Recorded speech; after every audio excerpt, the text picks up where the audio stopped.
Alrighty, welcome to the very first episode that is live on Twitch right now of the Opinionated Geek podcast.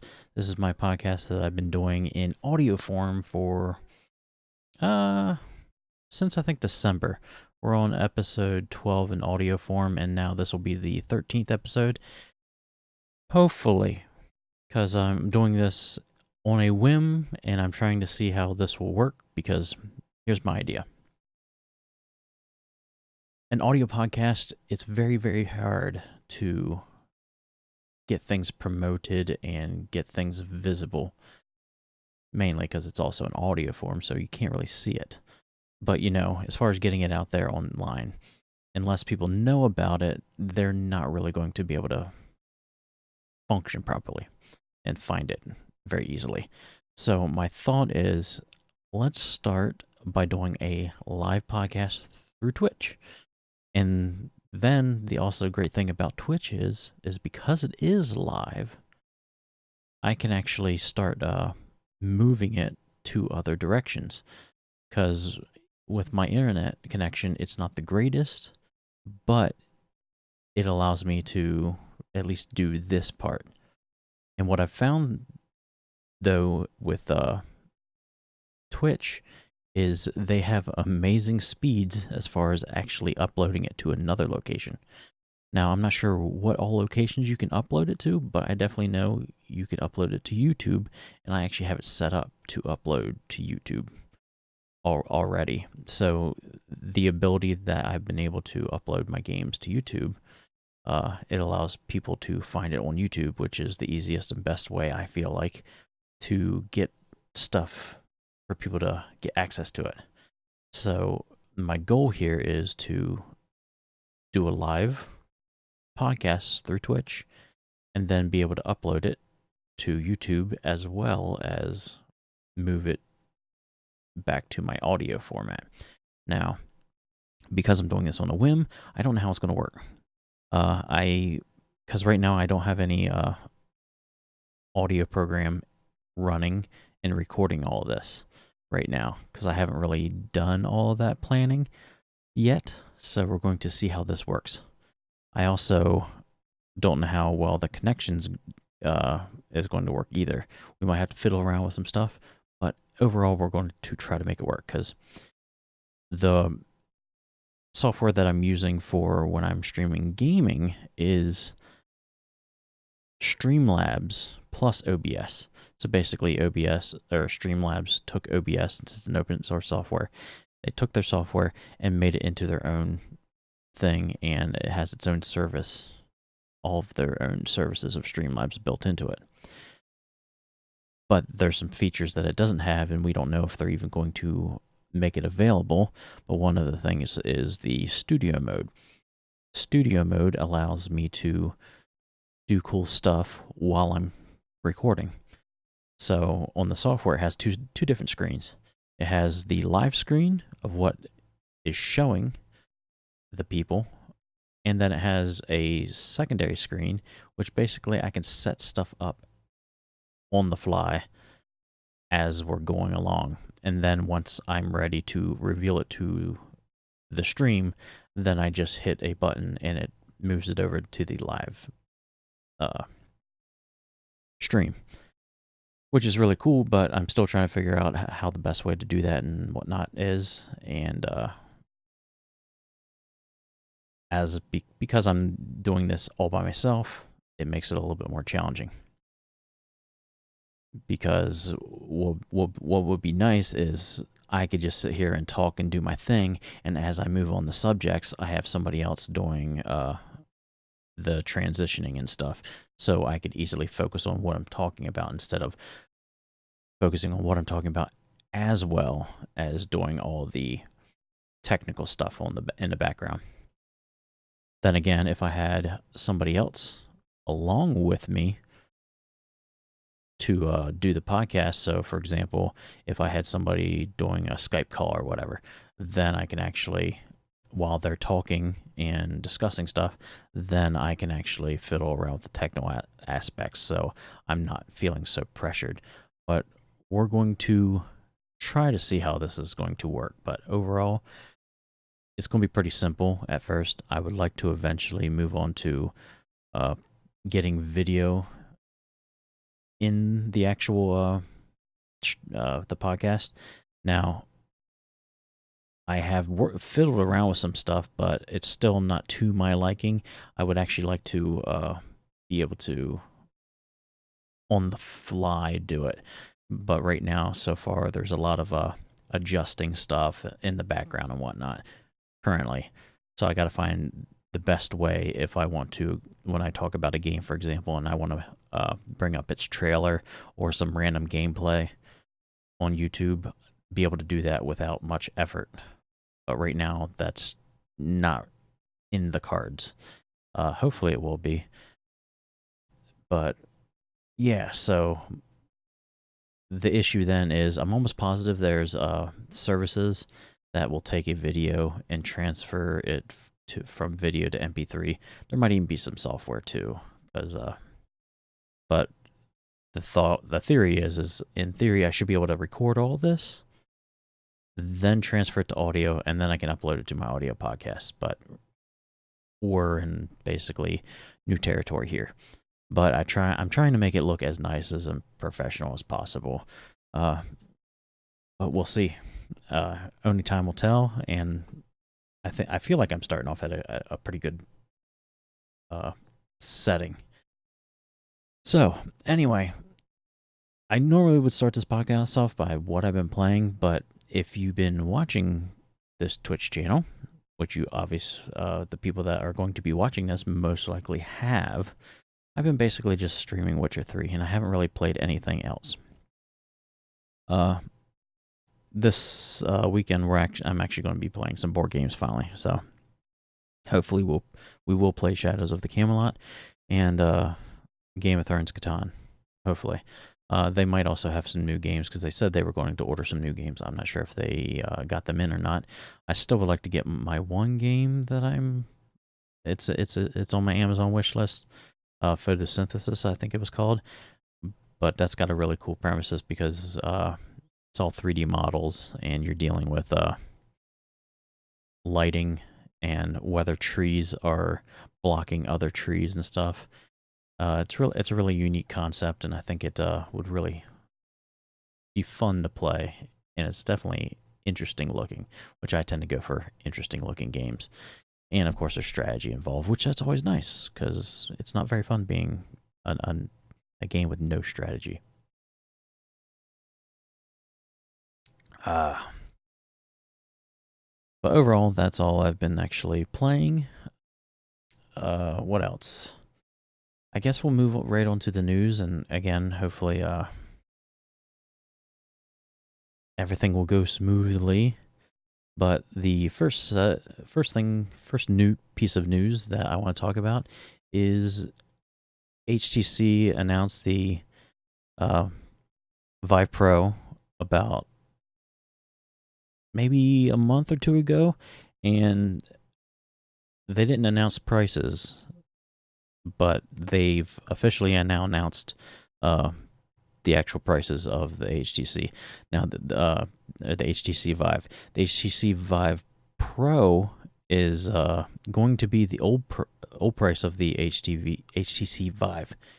The HTC Vive now is going down to the competitive price of $500. So you get the headset, you get the whole room thing, all the lasers and whatnot to set up the room, and you get the wands, which I haven't actually felt the wands because I just don't have a computer that actually does virtual reality, so I haven't really been even looking into getting like feeling anything or whatnot. But I could be wrong, but I just don't like the idea of the wands. I'd much rather have what the Oculus Rift has, which has the touch controls. It looks like it feels much more natural.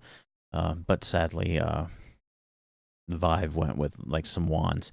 I believe they are currently, the last time I seen, they're like working on some sort of actual controllers more in line of the touch, but so far no. So, But again, this is great news because it means the Vive I feel like is one of the best headsets you can get for virtual reality, because you got Steam and Valve backing the headset, and you can't go wrong with that system, unless they screw it up, but I doubt they will. And then, but again, $800 for the new Vive Pro, and they knocked it down. The original Vive they've knocked down to 500. Now let me see real quick here. A price reduction of $100 if it's previous $600. Oh, I didn't even realize the actual Vive went down to $600 before. I thought it was continuing to be $800. That itself is about 200. Blah blah blah. This increased resolution and external camera will begin shipping April 5th at launch. See, I could be completely wrong, but it doesn't say anything about controllers with the Vive Pro. So I'm kind of curious if you just get the headset for the $800. If you just get the headset for the $800, it's like that's a tough pill to swallow. Then in theory, you should be able to just buy the controllers too, making it at max $1,000. But I'm hoping with the Vive Pro at $800, that includes the controllers and all the hardware. You need to actually set it up. And next bit of news, which I kind of thought was kind of cool, Epic Games. I know there's a lot of talk about Fortnite, but I thought this was pretty cool. Is the Epic Games is releasing $12 million worth of Paragon assets for free. So essentially, the failed. I think it was supposed to be a MOBA game. I didn't really actually look into it because I think when I did read that it was a MOBA type thing, I lost interest because I don't like MOBAs at all. But they're releasing $12 million of. I imagine it's pretty much all the assets of the Paragon game. So if it's like one of the things where if you need like an asset for a game that you're making and you think a Paragon asset would be a really cool thing in your game, you can use it for your own pleasure, I guess. That's the nice thing about the positions that Steam, or I should say Valve, and Epic Games are in. They're both making money whether they're doing anything or not. So the cool thing about the Epic Games thing is they own the Unreal Engine. So as long as they continue to progress the Unreal Engine, they get money for every time somebody uses the Unreal Engine, which a lot of companies use the Unreal Engine. So they're making money no matter what. So they're allowed to they can and they do are allowed to experiment, and if stuff fails, it's okay. Just like Fortnite. Fortnite is a great deal, and by a great deal, it's free.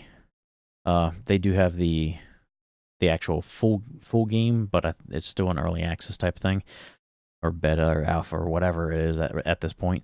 But they do charge you for that. But it's that game, when it fully comes out, will still be free, I believe. Pretty sure that's what they said. So no matter what, if you don't want to pay for the game, you can play the Fortnite Battle Royale, or you can wait until the full Fortnite game actually comes out, and it should be free. And they can do that because they're still making money on the side from people actually using their engine. But, of course, with Fortnite, they've now added skins and stuff that you can purchase. But again, if you're good enough and you can actually win that stuff, win the money, you don't even have to pay for that.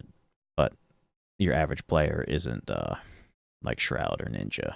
So most likely, if you want something, unless you work really, really hard and long for it, you're probably going to just buy it. So, anyway, that's pretty cool that they are doing that because assets, I think, are probably one of the most difficult things where a lot of people, you know, want to make games, but the hard part is finding all the other people that want to make games with you. So if as long as you understand the engine and you know how to program, you can use other assets and make the game yourself, kind of thing. Uh, but that's not a whole lot of information there. It's just kind of, hey, check that out if you want to make some games and use some assets. Uh, Next little bit of news is KB Toys is returning and apparently wants to help Toys R Us employees. Which I guess that means is like, hey, we're coming back and we could use some actual help. And since you're going to be jobless, how about you come over to our place and uh, give us some help? I'm not sure how they're getting back into business, and I kind of find this ironic and a little weird, but maybe they were intentionally coming back for a while now, but things have been not really mentioned in the news. But it just seems a little weird. It almost makes me want to think that somebody bought the rights to KB Toys, the name, and are jumping on the fact of this opportunity that Toys R Us is actually down and out. I don't know how businesses and corporations and stuff works, but if it's anything like Atari, it's essentially not really an actual entity. It's more like a name in and of itself, and that is it. Now, when obviously if they make stores and stuff, but that still doesn't necessarily mean that they are a business itself. It could be just a kind of like a shell entity. Like just because the Atari box is going to be coming out, which I forgot to check, they actually announced the name of that new Atari box that they're coming out with. I just didn't care because I know it's not going to go anywhere. You're not doing anything new. You're not bringing original games. I don't think it seems like it's a just like a Linux box, like any of the other crappy Android based game or box games. I forget what the one that was made popular on Netflix, or not Netflix, Kickstarter. But nonetheless, you got that thing, and it's like, meh.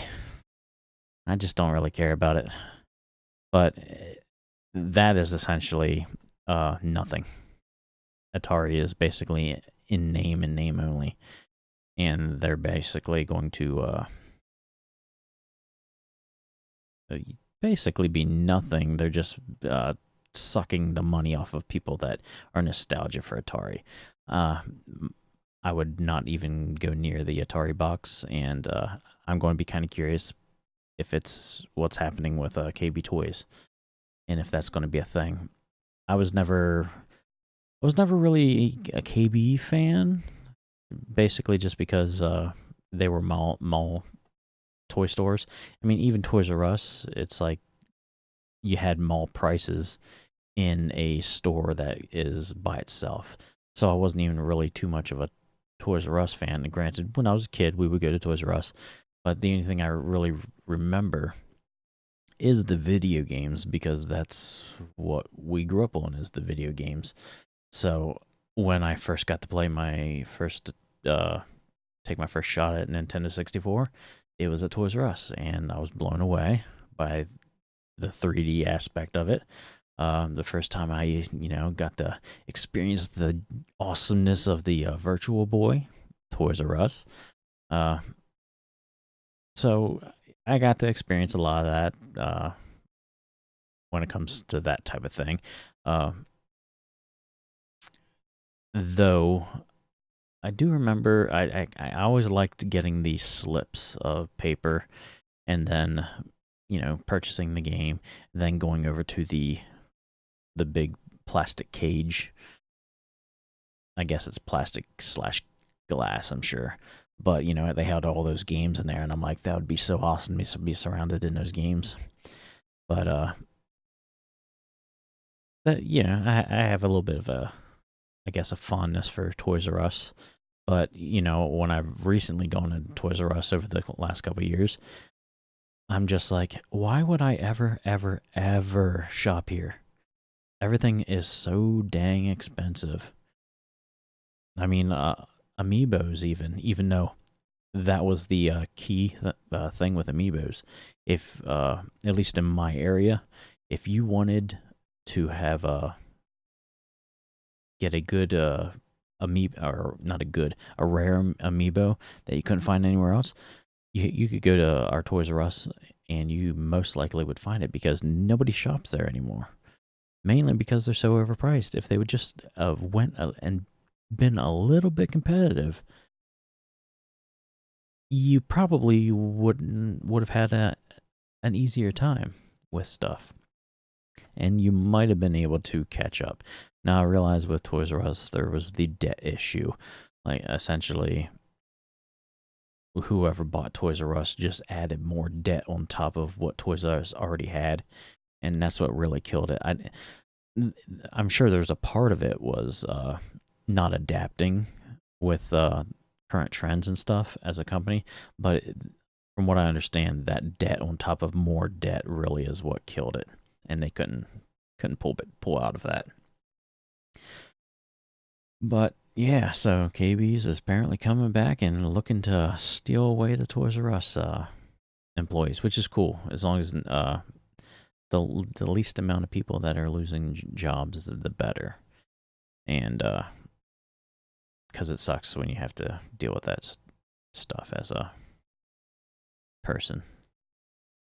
But anyway, on to next bit of news. We got Ubisoft finally fends off Vivendi. So apparently they are hooking up with a company called Tencent, which is I have no idea.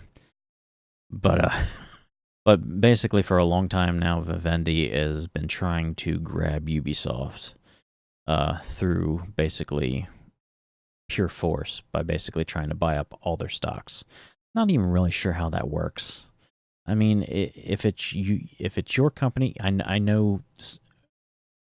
I kind of know how stocks work. It's like basically everybody has so many stocks, and then of course you sell some stocks.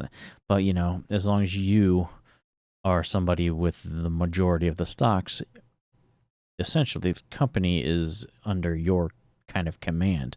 So I don't know how like a company could come in and buy all the stocks if you're not selling them yourself. Again, could be completely wrong about how all that stuff works. In fact, I've been just like the last year been kind of getting into stocks and trying to understand that. But nonetheless, I'm really happy about this because it's sad to say, but when it comes to AAA games, Ubisoft's the only one that I'm like really impressed with what they're doing. Now, don't get me wrong, what they're doing in the game world, they could use a little bit more imagination because I think everybody's tired of the open world, climb towers nonsense. And they are the masters of constantly doing that over and over and over again with every game. But what they are doing, though, that I think is really great, is they don't give up on their games, at least not to the certain extent that other companies do. It seems like other companies, it's like soon as the game fails, it's like it's done. Where Ubisoft is like, okay, we had a rough start. Let's keep on plowing through this and make this game better. But not only make the game better and fix its issues, we're going to keep on giving you content. And it's amazing. Like, again, like with Rainbow Six Siege, like the picture right there. It wasn't really doing all that hot. And I think it's going on 3 years maybe now they're still pumping out content for that thing. And granted, if you try to get into it now, I'm sure there's a steep learning curve, and people will be angry at you because it's mainly a multiplayer. You can play against bots, if I remember correctly, but for the most part, you kind of want to play with non bots and play with actual real people. But I stopped playing as soon as I accidentally killed one of my teammates. I know I shouldn't do that because I'm just like, you're never going to get good and you're never going to be a better player if you don't continue to play. But you know, I felt guilt. I felt so bad that I shot him because I was, you know, I said over the microphone, it's like, oh, I'm sorry. And he's like, why did you kill me? And I was like, oh, I feel so horrible. So after that, I couldn't play it anymore. This is a problem I have with a lot of multiplayer games, is I tend to suck, or I tend to, I guess that falls under sucking too, but like I'll kill a teammate, and I don't want to be that guy. But anyway, it's a really cool game though, if you actually give it a shot and you don't suck like I do. But yeah, if you haven't given a shot, check it out. I think again they've done like really cool stuff. Though I think they messed up, if I remember correctly. They dropped, I think it was this game. They dropped the price and kept on dropping the price, and then they brought out some sort of pack or whatever. And then because they brought out that pack, they bumped up the price. And I think a lot of people didn't like that because it's like, it's an old game, and therefore it should be, you know, if you want to actually have that, just make it separate from what you already have. So that was their, I guess, the only bad move that they really did when it comes to Rainbow Six Siege. But overall, it's not a bad game, and it makes you, at least for me anyway, because I used to play a lot of Rainbow Six Vegas back in the day on the 360. So I was really excited for Siege to come out for that particular reason, and it does bring back those kind of feels, though it adds definitely a different element compared to Rainbow Six Vegas. But it's nice to see that they're not going to be bought up by a company like Vivendi. Vivendi. I think that's how you pronounce it. Alrighty, the next and last bit of news that we are going to talk about, CD Projekt Red has opened up a new location in a new let's just say here the new studio joins forces with CD Projekt Red, Warsaw, and Krakow in bolstered development of Cyberpunk 2077's the upcoming futuristic AAA role-playing game. I would say Witcher was a kind of a an indie. Not really indie, but what are they calling it? A double I or a triple I. Basically, it was a indie game. I felt that people they definitely put a lot of money into it, and they actually gave it a good shot at making a game, and they did. Where they're starting to, I guess, gain notoriety. You know what I meant. Notoriety. Here we go. And now they actually are getting the funding that they need. And, well, after Witcher 3, they definitely have the money. That they're actually starting to open up more studios and actually are able to start to do bigger and bigger things. So that's really cool, as long as they keep with what they are actually all about. What they're all about is making great games and not screwing over the people, having respect for the people. that buy their game. So when you get a game, you're getting a full game. When you're getting any downloadable content, especially with Witcher 3, there was like 12 or 13 pieces of different DLC, and you got it all for free. And when they actually did bring out something you had to pay for, it was actually worth your money. You had the Heart of Stone, which was $10, and it was roughly around a 10-hour game. So that's $1 an hour. Easy, worth the money. And then, of course, you had the Blood and Wine, which I'm currently streaming. When I'm not doing this, obviously now, which is I think it was $24.99, and it's roughly around 50 hours of playtime too. So they really, really, really put the money into and heart into their projects, and as long as they keep on with that motto, this is the company that I'm going to say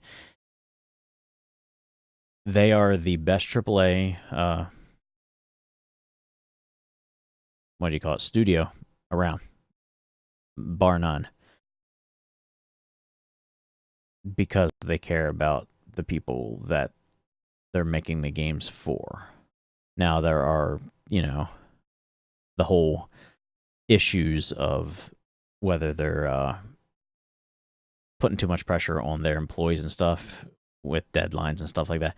But from what I gather as a non-programmer, that happens everywhere. It doesn't matter. That's just part of the gig. If you're going to be a programmer, eventually you're going to run in those issues where it's like, okay, it's crunch time. We need to get this game out. Because again, you only have so much money, and you don't want to actually give the people and your customers and your fan base a game that is horrible. And I feel like CD Projekt Red is one of those people, or one of those companies that won't be doing anything like that. And if you also know, CD Projekt Red also owns GOG.com, Good Old Games, though it's not really good old games anymore. They're actually doing modern games too. But I absolutely love GOG. Granted, I haven't spent barely any money at GOG.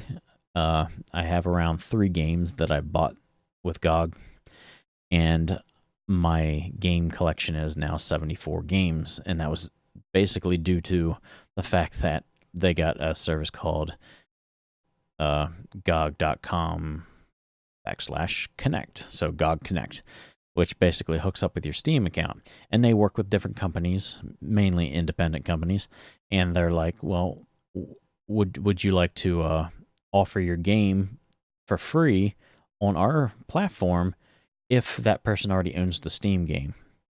And if they do, and obviously a lot of them have, because I already have 74 games in my game collection, and I've only bought 3 of them, a lot of companies are doing it. And so the cool thing is eventually, hopefully, I'll be able to get at least the majority of my Steam collection over to GOG without paying a dime. Because obviously the cool part about GOG is the fact that there is no pirate protection, so you can actually download the installer, like old school, install the game, and it's actually yours. In all seriousness, it's yours unless Steam goes down. Once Steam goes down, your games are no longer yours.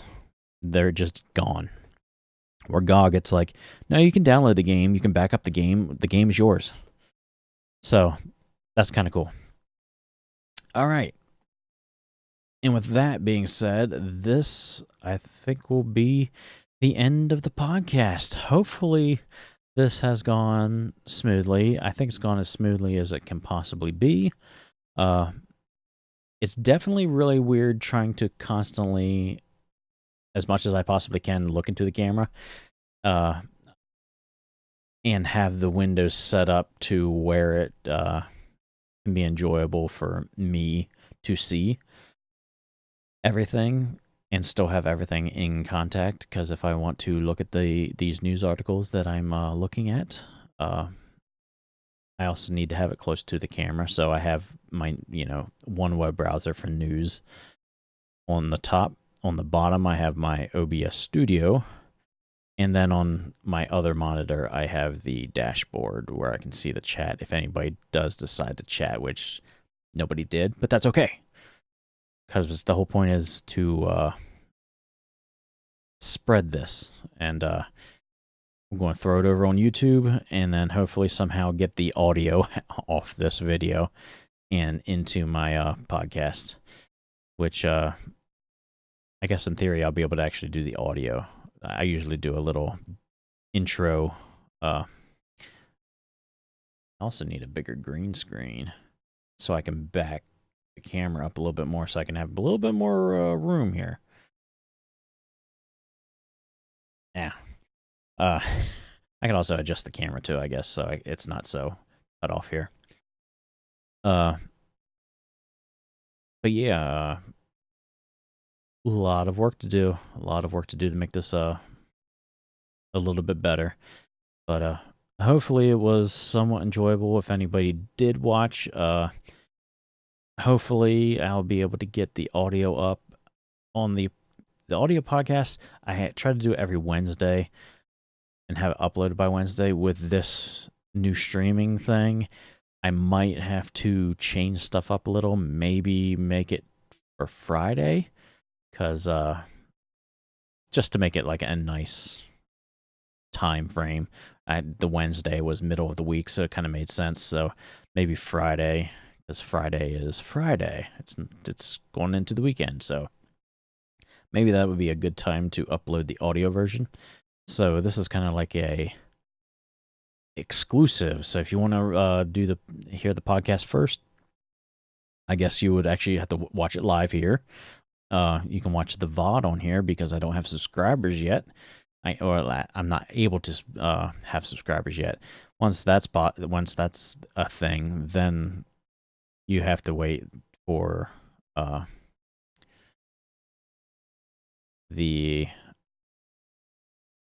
either subscribe, or you'll have to wait until I upload it to YouTube, or I can actually once I get subscribers, I can actually make this go a little bit longer if I want to, like have a week delay before I upload it to YouTube and the audio format. So that could be an option, but we'll see how everything works out. I got a long way to go before I do that, and I got I just got to build up an audience, and with doing this on a regular basis, it'll happen.